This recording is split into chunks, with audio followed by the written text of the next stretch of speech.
Windows 8 includes drivers for many devices, including your printer. You must have the latest drivers installed to ensure that your hardware works properly. This video will show you how to set Windows 8 to keep those drivers updated automatically.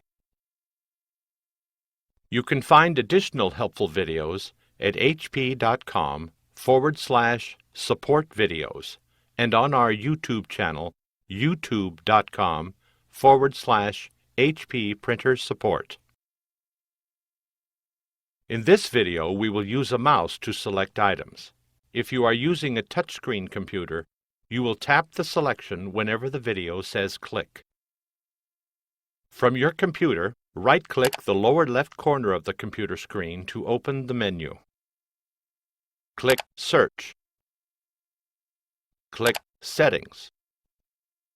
In the search box, type Device Installation. From the search results list, click Change Device Installation Settings. From the Device Installation Settings screen, click Yes, do this automatically. Click Save Changes. Windows will now automatically download and install any new drivers for your computer hardware.